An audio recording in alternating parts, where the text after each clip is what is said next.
জাতীয় শহীদ সেনা দিবসে শহীদ সেনা কর্মকর্তাদের প্রতি গভীর শ্রদ্ধা নিবেদন করেছেন রাষ্ট্রপতি মোহাম্মদ শাহাবুদ্দিন এবং প্রধানমন্ত্রী তারেক রহমান।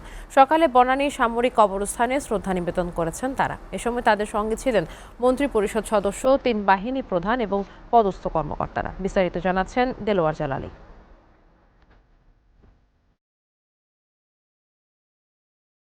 2009 সালের 25 ফেব্রুয়ারি পিলখানায় তৎকালীন বিডিআর সদর দপ্তরে নারকী হত্যাযজ্ঞে 57 সেনা কর্মকর্তা সহ 74 জনকে নৃশংসভাবে হত্যা করা হয়েছিল। 2024 সালের পর থেকে দিনটি জাতীয় শহীদ সেনা দিবস হিসেবে পালিত হচ্ছে।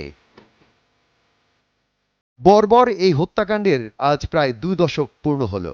শোকাবহ দিনটি উপলক্ষে রাষ্ট্রপতি ও প্রধানমন্ত্রী শহীদদের প্রতি বিনম্র শ্রদ্ধা নিবেদন করেছেন। সকালে বনানী সামরিক কবরস্থানে শহীদদের কবরে পুষ্পস্তবক অর্পণ করেন তারা। প্রথমে রাষ্ট্রপতি এবং পরে প্রধানমন্ত্রী তারেক রহমান শহীদদের প্রতি শ্রদ্ধা নিবেদন করেন। পরে শহীদদের আত্মার মাগফিরাত কামনায় দোয়া করা হয়।